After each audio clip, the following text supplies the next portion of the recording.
The boomer's display of power dissuaded fortune seekers from attempting to penetrate Nellis. Buried beneath tons of rubble, the Mojave chapter of the Brotherhood of Steel was no more. Those few who were outside the Hidden Valley bunker when it was destroyed settled into new lives, or headed west to find a new chapter to join. Fiends overran Camp McCarran during the Second Battle of Hoover Dam. In the anarchic months that followed, the Fiends asserted dominance over Outer Vegas. After the Courier ensured New Vegas remained free, the followers found that independent Vegas was even more unstable and violent than before. Old Mormon Fort became excessively burdened by the influx of patients, struggling to provide even the most basic of services. With New Vegas's independence formally declared, Goodsprings thrived. More travelers stopped by Goodsprings on their way to and from the Strip, and the locals grew prosperous from the traffic. Cass lived to see the Courier bring down 3 armies, and by her count, that was 3 more than she'd expected. She kept quiet about that, though. After generations of being beaten down, the great Khans were finally broken by the Courier. Those few who avoided the Courier's wrath moved north into the wilderness of Idaho, where they tried once more to rebuild. Thanks to the Courier and Lily, a cure for the Nightkin's schizophrenia was found shortly after Dr. Henry's experiment concluded. Nightkin and other super mutants in the wasteland flocked to Jacobstown, and the town became known as a haven where a mutant could find peace. Lily continued to take her medicine at half doses, and although she remembered her grandchildren, her mind remained muddled and confused. Eventually, she parted ways with the Courier and traveled west, seeking the remnants of her past. Following the Second Battle of Hoover Dam, Freeside came to be known as one of the more stable areas in the region.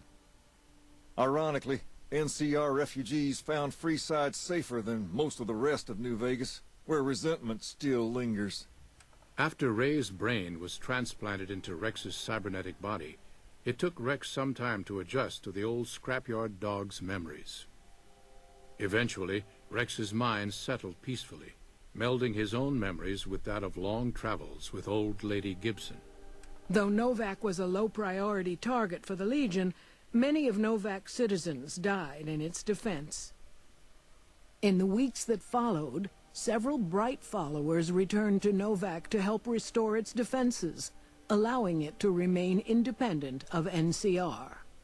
After Hoover Dam, the leaderless powder gangers at the correctional facility vanished into the wastes, leaving the prison empty.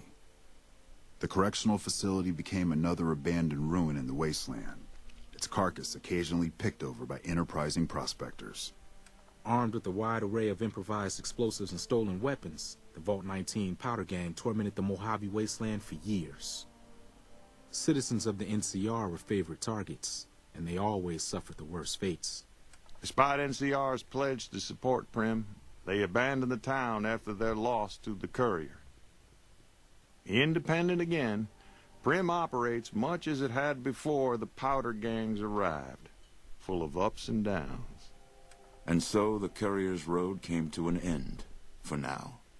In the new world of the Mojave Wasteland, fighting continued, blood was spilled, and many lived and died just as they had in the old world. Because war never changes. No, it does not. War never changes. Alright, so first up, I want to get this out of the way. Why did I choose to do the game-ending quest? Well, why did I start doing those? I don't know if you could say early. I mean, I was 20 hours into the game, more or less. So I think that is a very, very good lengthy LP. There's much more that I could have done, but then again, there's much more than I could have done in, like, say, Final Fantasy VII. But it would just take so long to do everything, like the optional quests, the optional secrets, whatever. It would just take too long, and I wanted to move on to other projects, other games, and that's why I decided to put this one to an end, and hopefully you will respect that decision. I mean, I'm sorry if you wanted me to continue this longer, even if it's just a little longer, even if it's way longer than I did, but yeah, this is how I decided to do things now, and apologies to you who wanted to see more of this, and hopefully you can respect my decision. But as it stands, this has been Let's Play Fallout New Vegas, and now it's time to go over the game's good parts and the bad parts. First of all, the good parts are the story is very good. There's a lot to do with all the factions and the side quests. Like I said, there is a lot to do in this game. The graphics are good. They're not technically the best, but they hold their ground. The lighting especially is pretty nice, and the voice acting is pretty much on Rockstar standards, like in GTA 4. It is very, very good and convincing. What else? What else? The characters. I like Cass. Cass is a great Cass is a great girl. And Rex is okay too, I guess. What else? What else? There's the gameplay. Well, it's the standard Fallout stuff. Let's say Fallout 3 stuff, because the first ones are nothing like these.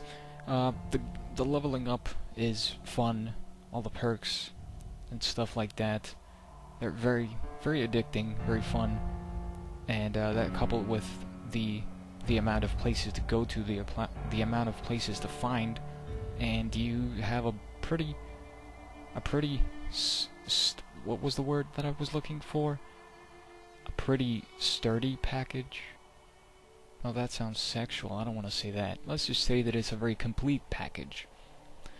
It makes sure that you come back time and time again, which I'm not going to do because I need to end this LP, and that's what I've done. So, yeah, and the bad parts. Well, there isn't that many. There's only pretty much one that comes to mind, and those are the bugs. The damn bugs. I mean, jeez. And most of those, like, appeared right at the end. There was the not being able to aim down sights. There was, using the Archimedes 2, and it wouldn't fire, and it would show the 3 fucking lasers pointing down, even if you changed your gun. There's having only one bullet in the brush gun, even though you've reloaded it after changing to another gun and back to the brush gun. It will only have one bullet, and it's just, those are just like small annoyances, but they're big enough to make an impact. They're big enough to impact the gameplay, and probably big enough to give you some problems when it comes to like fighting, and you need to reload and it doesn't reload, or it doesn't aim down sights or whatever. But yeah, the biggest issue with the game is definitely the bugs. Matthew Perry, awesome, you're great. Alright, but that's basically it.